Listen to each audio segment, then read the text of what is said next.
क्या प्रश्न है बेटा? महाराज जी, कुलदेवी हमारे कौन कौन है और बिजनेस के बारे में पूछना है। बिजनेस में तो तरक्की चाहिए कि नहीं, जितना मैं फेमस होना चाहता था उतना मैं फेमस नहीं हूँ।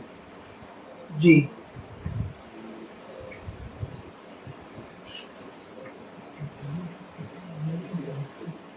आपका अलग अलग चीज आ रहा है।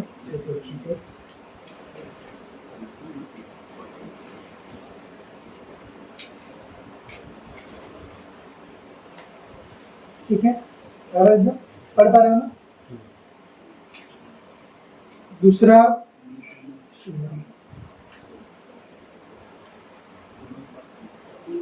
किस चीज का बिजनेस करते हैं आप?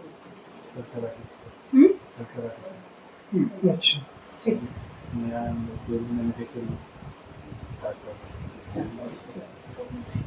आपका कुछ जो चीज और एक प्रश्न था बोलिए कि जैसे कि हमारे पितर जो है किसमें बंधे हुए हैं। पितृ बंधे हुए ऐसा किसने बताया आपको? हाँ, तो मुझे भी लगता है। देख लेते हैं। हाँ, वो आया ऑलरेडी आया हुआ है। ये जो है ये और कहीं पे पैसा वैसा लगाते हैं? बहुत कई जगह पर किसमें? शेयर मार्केट ना? हाँ, वही तो है। इसका पॉइंट वही मैं अपना पूछ रही थी। मैं वही देवी से पूछ रहा था क्योंकि आप बोले कि आप व्यापार करते हो। ठीक है, मार्केट में पैसा बस ठीक है। उसमें नुकसान हो गया था पूरा, है ना? हाँ, वही तो वही देवी ने लिखा। अब हमें आप बोले कि व्यवसाय कर रहे हो, तो फिर इसलिए मैंने देवी से पूछा कि ये देवी ये क्या है, ये पॉइंट आपके लिए। ठीक है। दूसरा बेटा, आपके यहाँ पे किसी की अकाल मृत्यु वगैरह हुई है? क्योंकि जो है एक आपके पूर्वज पिशाच योनि में आ रहे हैं जिनकी अंतिम विधि नहीं हुई है। हाँ, प्रॉपर तरीके से उनका अंतिम विधि नहीं हो पाया था। ठीक है। किसने क्या सुना था अपने पितरों के बारे में? बंधे हुए, मतलब उनको जाने नहीं दिया, घर में बंद बांध वही तो, क्योंकि घर में किसी ने बाधा नहीं, उनका अंतिम संस्कार ही नहीं हुआ ठीक से। अंतिम संस्कार जो रहता है वो जीव को या उसकी यात्रा पे धकेल देता है आगे। जो हम 12 दिन का संस्कार करते हैं, उन संस्कारों के बाद जीव जो होता है वो 12वें दिन घर छोड़ के चले जाता है अपनी यात्रा पे। उसका फिर संबंध हमसे केवल पितृ का रह जाता है और कोई संबंध नहीं रह जाता। तो परंतु अंतिम विधि ठीक से न होने के कारण वह जो है आपके यहाँ लिंगर कर रहे हैं, अटके हुए वहाँ पर। ठीक है, तो ये सही होंगे। इनके लिए आपको पितृपक्ष का भी नियम किया सब पूरा। हर साल करते हैं ना, इस साल चतुर्थी है तो वो हुआ नहीं, तो उनका भी पिंडदान करना पड़ता है, उनको साल में हो। अच्छा, ठीक है। तो अगली बार जब करेंगे तो सभी पितरों को, 7 पीढ़ी के पितरों को, ब्राह्मण को बोलिएगा कि मेरी 7 पीढ़ी के मातामह और पितामह दोनों साइड के, हाँ दोनों के, माता के पिता के दोनों साइड के 7 पीढ़ी के पितरों का जो है अच्छी तरह से पिंडदान कराने के लिए। यूजुअली लोग 3 पीढ़ी कराते हैं, उनको बोलिएगा 7 पीढ़ी का करने के लिए। ठीक है। और अभी इनका ये की बनी होंगे, आप सही करेंगे? नहीं। हाँ, आपके बेटा बच्चे कितने हैं? बेटा अभी एक बेटी हुई है, एक बेटा है, एक बेटी हुई है। ठीक है। तो मूल रूप से इनका पितृ का जो है, आपकी बहन, मेरा भाई, छोटा भाई है। छोटा भाई है आपका? अच्छा, आपके यहाँ परिवार में किसी का, जो आपकी कुल देवी बता रही हैं, ये विवाह का दिक्कत हो रहा है, प्रेम संबंध का? हाँ, वो प्रेम किसी से किया, वो शादी हुई है। ठीक है। उनका एक्चुअली हमारे प्रॉपर्टी है, जिसको घर वो उनकी शादी बेटी चलाती है। हाँ, वो हमारा घर नहीं होने देगा, क्योंकि उनको घर नहीं लेना है। हाँ। हम लोग कुल के मराठी के कारण वो घर में नहीं रह सकते। अच्छा, तो वही नहीं बता रही है।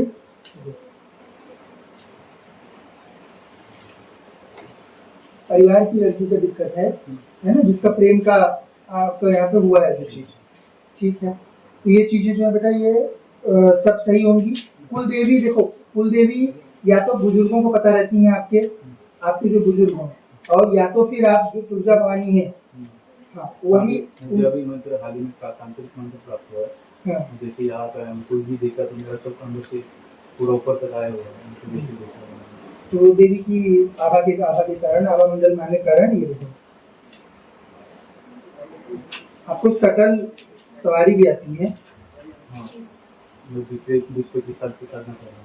बता तो और सकल- मतलब टोटल अपने आप में कुछ ऐसा ही आप क्योंकि साधना कैसा होता है बेटा, जो शक्तिपात होता है, जो गुरु दे रहे हैं उनके पास शक्ति होनी चाहिए पहले, तब जो शक्तिपात के द्वारा होता है तब सवारी वगैरह प्राप्त होती है, और नहीं तो जो अपन करते रहते हैं वो प्रक्रिया रहती है, क्योंकि साधना का ही क्रिया जन्म होती रहती है। अभी भी मैं रहता हूँ उनको जैसे देखा मेरा सब बुरी ये हो गया ऊपर तक आ गया। क्योंकि देवी स्वयं है, देवी महामाया है ना, तो उनके प्रेजेंस से ही जो है, अगर आपको कुछ अनुभव आपको होते हैं आध्यात्मिक, तो फिर आपको अवश्य ही समझ आता साधना है। तो रुक गई है, साधना एक जगह पे रुक गई है जी आपकी, जी बढ़ नहीं रही है, जी। और इसका बढ़ने का कोई चांस भी नहीं है, क्योंकि विधि बराबर नहीं है। मैं इसीलिए तो आया हूँ। साधना अगर आपको चाहिए तो दे सकते हैं, परंतु दोनों भी इसके लिए आए हैं। मेरे वो मित्र है और मैं भी उसके लिए आया हूँ। क्योंकि वो आगे, क्योंकि मुझे भी मालूम है मैं कई वर्ष सालों से वहीं पे हूँ। पर आप मुझे अटक सामने गए। वाले का भी पता चलता है कि इसका वाइब्रेशन से मुझे पता चलता है कि आदमी कैसा है, या किसी जगह पे जाऊँ वो भी पता चलता है।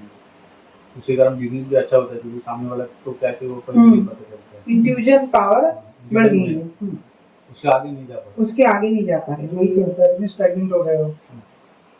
ठीक है, अभी पिछले 4-5 महीने से थोड़ा सा बिजनेस भी स्टेबल हो रहा है। ठीक है, तो साधना अगर करनी है तो कोर्स अटेंड करने के लिए बोल दीजिए। जी पैरानॉर्मल पहले आइए, पहले बेसिक सीखिए, जी फिर उसके बाद इष्ट निर्धारित करके साधना प्राप्त हो जाएगी। जी। ठीक है, अभी कोई इष्ट कोई पकड़े हुए हो? महादेव और महादेव। कुलदेवी की सौम्य रूप में आराधना करनी चाहिए, उनका तांत्रिक मंत्र वगैरह नहीं करना चाहिए। ठीक है, और जब साधना करते हैं तब अलग से फिर उसका बताएंगे। साधना में भी केवल तांत्रिक मंत्रों का नहीं इस्तेमाल करना चाहिए, पहले सौम्य रूप की साधना करनी चाहिए, उसके बाद ही फिर उनकी विनती करने के बाद फिर उग्र रूप की करनी चाहिए, कोई भी देवता की। उसमें विधान रहता है, विधि के अनुसार किया जाता है। जैसे जो ये लोग क्या है, किताबों से उठा के देते हैं, स्वयं का अनुभव रहता नहीं है, स्वयं जो है शक्ति कोई रहती नहीं है, जो किताबों में लिखा है वही बांटते फिरते हैं। तो वैसा जब आप करते हो तो आप लोग सब अधूर लोग की शक्तियों को इन्वाइट कर लेते हो। जब जैसे हम लोग जब साधना देते हैं आपको, तो कौन सी शक्ति आपको दी जा रही है वो निर्धारित रहती है, तो यही शक्ति आपको मिलेगी, दूसरा कुछ नहीं आएगा आपके पास। हाँ, तो वो चीज जो होती है वो परा संप्रदायों में रहती है।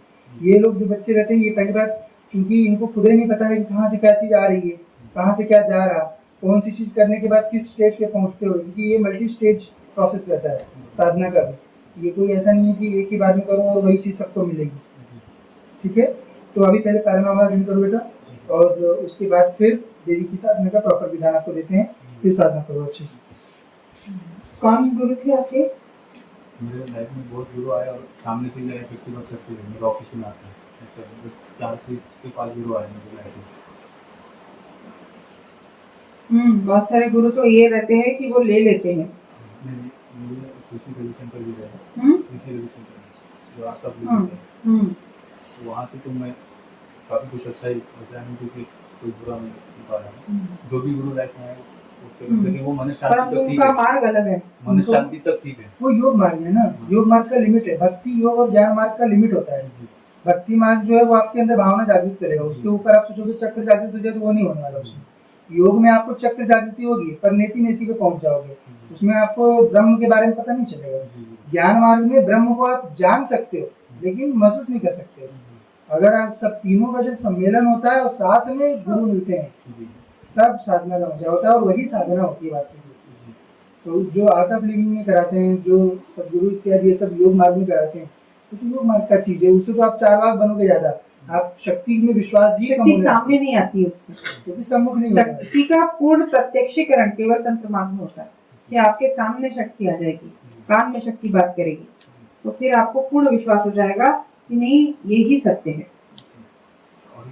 लास्ट का सवाल था, मेरे को तब तुम्हें होगा लेकिन हम्म, उसका ना 2-3 लोगों ने मुझे बताया था कि आपके पास भी लोग आएंगे, ऐसा वो लोगों ने मुझे बताया। आपके पास भी मतलब आपकी एक दिन शक्ति जो जागरूक हो जाएगी, आपके पास भी लोग आएंगे। हाँ तो हो सकती है ना जागृत होगी तो क्यों नहीं आएंगे लोग? हाँ, यहाँ से, क्योंकि अगर साधना मिलेगी और अब वैसी अगर शक्ति आपको प्राप्त हो जाएगी कि आप लोगों का जान पाके, मतलब उनको बता पाओगे, मार्गदर्शन कर पाओगे, फिर बिल्कुल आएंगे लोग। हम तो चाहते ही, हमारा ऐसा बिल्कुल नहीं है कि केवल हमारे पास ही शक्ति रहे और अन्य के पास नहीं रहे। हम तो चाहते हैं कि हर जगह शक्ति जाए। क्योंकि हम लोग पूरे जीवन भर में बहुत मिलेंगे, 10 लाख लोगों से मिलेंगे, बाकी से कौन मिलेगा? तो हम बिल्कुल, अगर आप उसके लिए उपयुक्त रहोगे, आपके विकार नियंत्रित रहेंगे, तो शक्ति आपको बिल्कुल ढूंढ मिलते हैं, जिनसे कि आप भविष्य में लोगों का जन कल्याण करो, उनका मार्गदर्शन करो, उन्हें देवताओं की ओर लगाओ, सही मार्ग की साधनाएं वितरित करो। ये किताबों वाली साधना नहीं है ना, तो वो सब प्रक्रिया बनेगी, पर पहले बेसिक सीखो थोड़ा सा। ठीक है।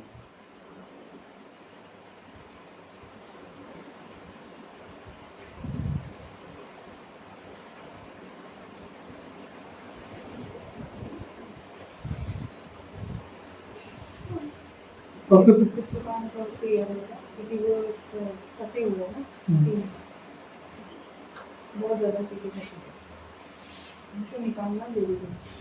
गुरु जी आपके यहाँ से जो भी हो आप ये ऐसे ही करेंगे, बाकी देखिए आप कहते हैं अगर कि बोलेंगे आपके यहाँ से यज्ञ होगा तो यज्ञ जो आप बोलेंगे आपके यहाँ से करेंगे। जो भी यहाँ पे जब आपको लेके आया जाता है, तो आपकी कुल देवी सब जगह से पस्त होकर ही लेके आती है, क्योंकि यहाँ पे देवी कामाख्या बैठी है। देवी कामाख्या पूरे ब्रह्मांड में एक समय में एक ही जगह जागृत होती है, वो 2 जगह जागृत नहीं होती है। तो अगर सब जगह से होने सकने वाला रहता है कोई चीज, तो यहाँ पे वो आएगा ही। यहाँ पे वही आएगा जिसकी कुलदेवी जान चुकी है कि अन्य कहीं से समाधान नहीं हो सकता है। जैसे ही आपकी जो ये जो आपके पूर्वज जो फंसे हुए हैं, ये पूर्वज देखो उन्होंने क्या बोला, दूसरे ने बाधा हुआ है। हमने क्या बताया आपको, किसी दूसरे ने नहीं बाधा, आपके लोगों से गलती हुई है उनका चीज होने में, है ना। तो अब वो जब जो सोचेगा कि दूसरे ने बाधा, जब प्रॉब्लम ही पकड़ नहीं पाओगे तो समाधान कैसे करेंगे उसका, है कि नहीं। तो इनकी मुक्ति कराकर इनको आगे की योनियों में भेज दिया जाता है, धाम के मंदिर में स्थापित। आपका चीज, हाँ वो पैसा आए सकता है कि हाँ वो नहीं है, अन्य मार्ग से आगे आगे, अन्य मार्ग से आ जाएगा, ठीक है, अच्छे से आएगा। ठीक है।